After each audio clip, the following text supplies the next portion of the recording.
दोस्तों, स्वागत है आपका आज के हमारे नए क्लास में।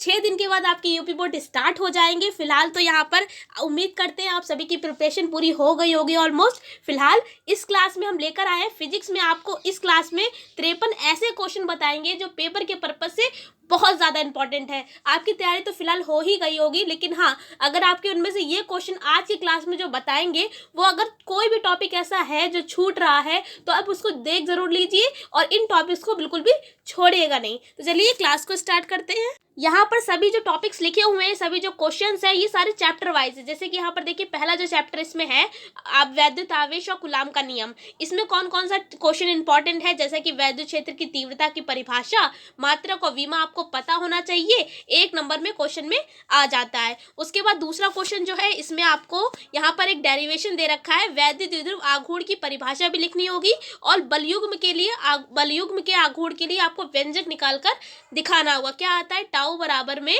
पीई, ये आता है हमारा टाउ मैक्स बराबर। ठीक है, तो आपको इसी के बेस पर, इसी फॉर्मूले के बेस पर आपको ये पी जो है यानी वैद्युत द्विध्रुव आघूर्ण है, इसकी परिभाषा लिखनी होगी। परिभाषा कैसे लिखेंगे, ई को नीचे पहुंचा दीजिए तो हो जाएगा टाउ मैक्स अपॉन में ई बराबर में पी। ठीक है, तो आप इसके बेस पर बहुत आसान तरीके से इसकी डेफिनेशन भी लिख सकते हैं, लेकिन उससे पहले आपको ये प्रूवमेंट करना पड़ेगा। 3 नंबर में इस टाइप का क्वेश्चन पूछा जाता है। उसके बाद अगला जो क्वेश्चन है, अक्षीय और निरक्षीय स्थिति में यहाँ पर वैद्युत क्षेत्र की तीव्रता निकालने का सूत्र जो है वो आता है 3 नंबर में। हर साल एग्जाम में पूछा जाता है कि अक्षीय या निरक्षीय स्थिति में, दोनों में से एक आता है।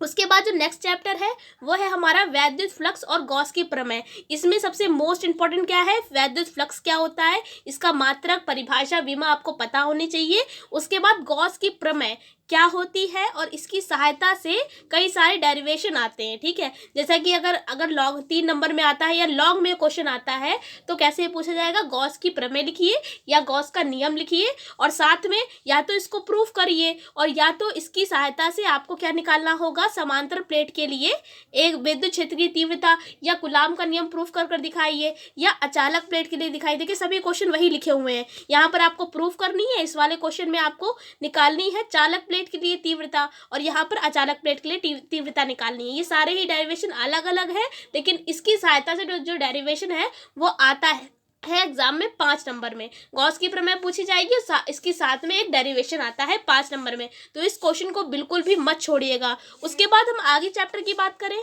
अगला जो चैप्टर है वो है स्थिर वैद्युत विभव तथा धारिता। यहाँ पर आपसे पूछा जाएगा कि वैद्युत द्विध्रुव आघूर्ण क्या होता है और इसकी सहायता से आपको अक्षीय स्थिति में वैद्युत विभव का सूत्र प्रूफ कर दिखाना होगा।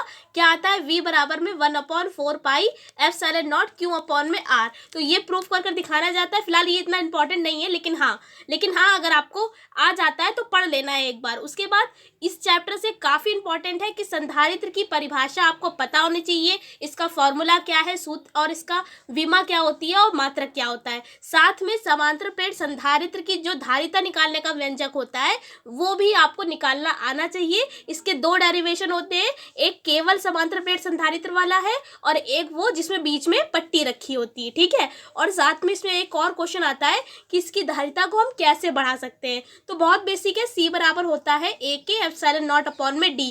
क्या होता है, आप प्लेटों के क्षेत्रफल को बढ़ाएंगे, परावैद्युत पदार्थ रखेंगे और बीच की दूरी अगर घटाते हैं तो जो धारिता है वो बढ़ जाती है प्लेटों की। ठीक है, तो इस फॉर्मूले के बेस पर आप धारिता को बता सकते हैं कि किस तरीके से बढ़ाई जा सकती है। उसके बाद अगला चैप्टर है विद्युत धारा। यहाँ पर आपसे पूछा जाएगा कि अनुगमन वेग क्या है, इसके बारे में आपको डिटेल में लिखना पड़ेगा और अगर अनुगमन वेग है या अपवाह वेग है, दोनों ही बात एक ही है, एक ही के नाम है, तो आपको पता होना चाहिए। उसके बाद अगला किरचॉफ के नियम है। उसके बाद व्हीटस्टोन सेतु है, ये 3 नंबर में आता है। पूरा डिटेल में आपको लिखने कहा जाएगा, आप इसको परिपथ भी आपको बनाना पड़ेगा और पूरा लिखकर दिखाना पड़ेगा कि संतुलन की स्थिति में क्या प्रभाव पड़ता है। उसके बाद अगला क्वेश्चन है हमारा, ये सेम क्वेश्चन है यहाँ पर कि अनुगमन वेग के बारे में पहले आपको लिखना पड़ेगा और साथ में इसमें धारा और अनुगमन वेग के बीच संबंध क्या होता है वो आपको निकाल कर दिखाना पड़ेगा। क्या आता है, I बराबर में NE VDE। ठीक है, VD यहाँ पर अनुगमन वेग होता है और I यहाँ पर धारा है। तो ये वाला जो प्रूवमेंट है वो आपको कर दिखाना पड़ेगा। अगर 5 नंबर में आता है तो पूरा डिटेल में करना पड़ेगा, पहले अनुगमन वेग के बारे में लिखना पड़ेगा और उसके बाद ये संबंध आपको प्रूफ कर दिखाना पड़ेगा। उसके बाद यहाँ पर आता है अगला है यहाँ पर कि अनुगमन वेग के सिद्धांत के आधार पर आपको ओम के नियम की व्याख्या करनी पड़ेगी, यानी ओम का नियम पूरा प्रूफ करना पड़ेगा। V बराबर IR, कौन से सिद्धांत के आधार पर? अनुगमन वेग के सिद्धांत के आधार पर। ठीक है, फिलहाल इतना इंपॉर्टेंट नहीं है यहाँ पर, लेकिन आ जाता है, आपको पढ़ लेना एक बार। उसके बाद गतिमान आवेश और चुंबकत्व चैप्टर जो है, इससे केवल न्यूमेरिकल आता है, बहुत ज्यादा अगर पूछा जाएगा, न्यूमेरिकल पूछ लिया जाएगा, या दिक्पात कोण क्या होता है, नति कोण क्या होता है, और यहाँ पर इसमें रिलेशन क्या होता है, ये आपको पता होना चाहिए इस वाले चैप्टर में, चुंबकत्व वाले चैप्टर में। ठीक है, कौन सा यहाँ पर फॉर्मूले से आते हैं, जैसे कि V बराबर होता है फॉर्मूला BE cos, सॉरी यहाँ पर होता है साइन थीटा, H बराबर होता है BE cos थीटा, या टेन थीटा का फॉर्मूला आता है यहाँ पर V/H। तो इस तरीके से इस वाले चैप्टर से केवल फॉर्मूला बेस्ड जो क्वेश्चंस होते हैं न्यूमेरिकल, वो लगाने के लिए आते हैं। हम यहाँ पर प्लेलिस्ट दे देंगे डिस्क्रिप्शन में, आप वहाँ पर डायरेक्ट न्यूमेरिकल इस चैप्टर के जरूर देख लीजिएगा, हर साल पूछे जाते हैं, 1 नंबर में 2 नंबर में आ जाता है, बहुत सिंपल होते हैं, बस फॉर्मूला लगाइए और आपका जो न्यूमेरिकल है वो लग जाएगा। उसके बाद यहाँ पर जो चैप्टर है गतिमान आवेश, ये वाला, इसमें क्या पूछा जाएगा कि एम्पियर की जो एम्पियर का परिपथीय नियम होता है वो लिखिए। अगर 1 या 2 नंबर में आता है तो केवल यही आएगा, और अगर ये लॉन्ग में आता है तो साथ में इसमें डेरिवेशन आएगा, कौन सा? साधारण। यहाँ पर सीधे चालक के लिए आपको चुंबकीय क्षेत्र निकाल कर दिखाना पड़ेगा। ठीक है, करा रखा है, जितने भी क्वेश्चन यहाँ पर हैं सारे यहाँ पर आपको मिल जाएंगे प्लेलिस्ट में, प्लेलिस्ट हम डिस्क्रिप्शन में दे देंगे और कमेंट भी पिन कर देंगे, आप डायरेक्ट वहाँ पर जाकर कोई भी क्वेश्चन आराम से ढूंढ सकते हैं।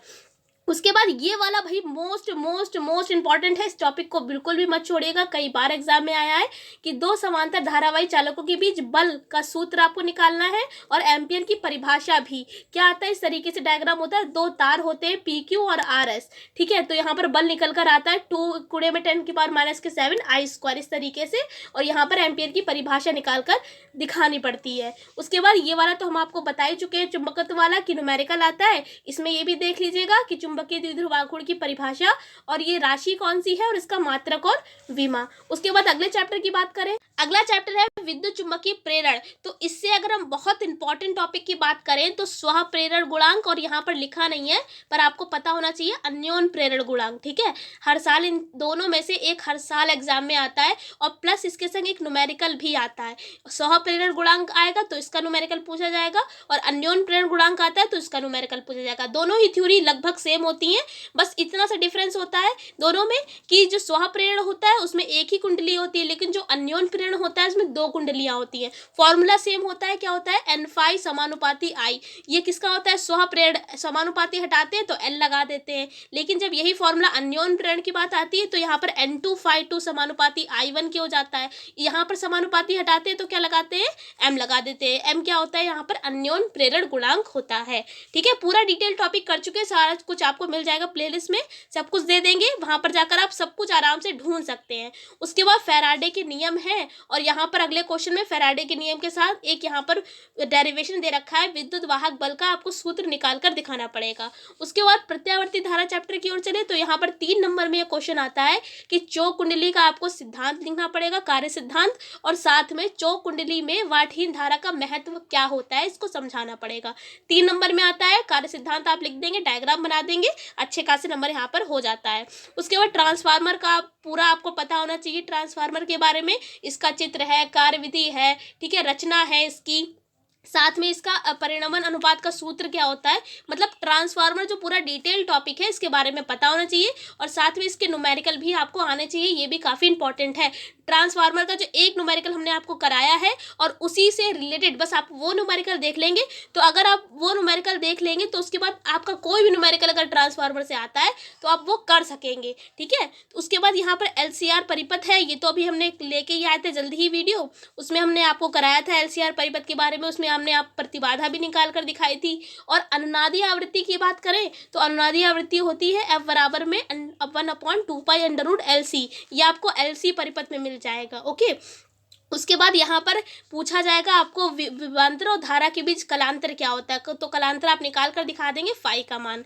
उसके बाद यहाँ पर इस वाले चैप्टर की ओर चले, विद्युत चुम्बकीय तरंगे, तो इसके आपको गुण पता होने चाहिए। और फिर यहाँ पर अब बात करेंगे लाइट की, जितना अभी हमने बताया वो इलेक्ट्रिसिटी और मैग्नेट का था। अब हम बात करेंगे यूनिट जो 3rd है आपकी 2nd बुक की, प्रकाश। इसमें ये वाला जो डेरिवेशन है ये आपको पता होना चाहिए। अपवर्तन के लिए सूत्र निकालते हैं अपतल पृष्ठ पर, और यहाँ पर ये देखिए, एक ये वाला जो क्वेश्चन है, ये वाला फॉर्मूला प्रूफ कर कर दिखाते हैं, ये लगभग एक जैसे हैं, इसी फॉर्मूले का यूज़ करके ये वाला सूत्र प्रूफ करते हैं हम, ठीक है। उसके बाद प्रिज्म, यहाँ पर ये तो नहीं आएगा एग्जाम में, लेकिन हाँ आप एक बार देख लीजिएगा कि अल्पतम विचलन कोण के लिए आपको प्रदर्शित करने पड़ेगा। और ये जो एक ग्राफ बनाया जाता है वक्र, ये आई डेल्टा वक्र खींचना, ये भी आपको पता होना चाहिए और इसका प्रूवमेंट आपको आना चाहिए। बहुत बेसिक है, 9th-10th क्लास का ये क्वेश्चन है, यहाँ नहीं पूछा जाएगा, लेकिन हाँ एक बार देख लीजिएगा। और ये जो न्यूमेरिकल है आपका न्यूमेरिकल में यूज हो सकता है क्वेश्चन। उसके बाद यहाँ पर न्यूटन का सूत्र बहुत इंपॉर्टेंट है, x बराबर f(f), ये आता है 3 नंबर में। उसके बाद अगले चैप्टर की ओर चले, तरंग प्रकाशिकी। इस वाले चैप्टर में आपको पढ़ लेना है द्वितीयक तरंगिकाओं का सिद्धांत, और इसके आधार पर 3 नंबर में आता है परावर्तन की व्याख्या, और या तो अपवर्तन की व्याख्या आपको करनी पड़ेगी। पिछले साल ही लास्ट ईयर में आया था यहाँ पर परावर्तन की व्याख्या 3 नंबर में, यहाँ पर आपको पूरा प्रूफ कर कर दिखाना पड़ा था। उसके बाद फ्रिंज चौड़ाई का व्यंजक W बराबर लैम्डा d/d, ये भी पता होना चाहिए। और साथ में केंद्रीय फ्रिंज चौड़ाई का व्यंजक, ये भी आपको आना चाहिए। दोनों ही अलग अलग डेरिवेशन है और दोनों ही हमने यहाँ पर करा रखे हैं। उसके बाद जो अगला चैप्टर है, इसमें आपको कार्यफलन की परिभाषा आनी चाहिए, और कार्यफलन और देहली आवृत्ति में संबंध क्या होता है, बहुत सरल होता है, W बराबर में h/ν0, ठीक है। W यहाँ पर कार्यफलन है और h यहाँ पर जो ν0 है या ν0 जो है वो देहली आवृत्ति है। उसके बाद आइंस्टीन का यहाँ पर जो समीकरण है ये भी प्रूफ करा रखा है, बहुत आसान होता है। अधिकतम गतिज ऊर्जा लास्ट में निकल कर आती है 12mv² मैक्स बराबर करके h/ν-ν0, ठीक है। तो इसका प्रूवमेंट भी आपको पता होना चाहिए। उसके बाद परमाणु चैप्टर में आपको जो रदरफोर्ड का मॉडल है इसके बारे में पता होना चाहिए,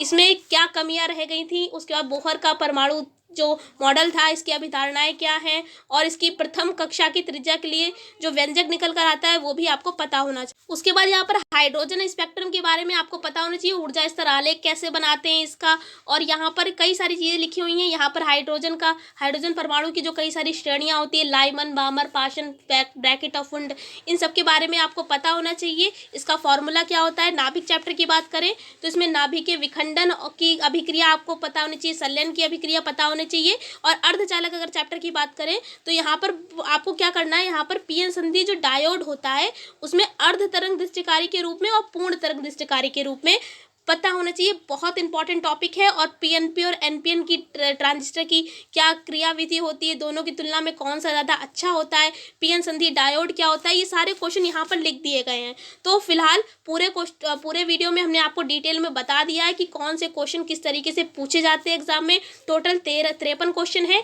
इसकी PDF आपको मिल जाएगी टेलीग्राम पर, तो टेलीग्राम पर जाके सर्च कर लीजिएगा डेप्थ स्टडी, वहाँ पर इसकी PDF अपलोड कर देंगे। जितनी भी PDF नोट्स होती हैं वहीं पर अपलोड करी जाती हैं, तो वहाँ पर भी ज्वाइन कर लीजिएगा। इस क्लास में इतने रखते हैं। वीडियो कैसी लगी कमेंट करके ज़रूर बताएं। तब तक के लिए जय हिंद, जय भारत।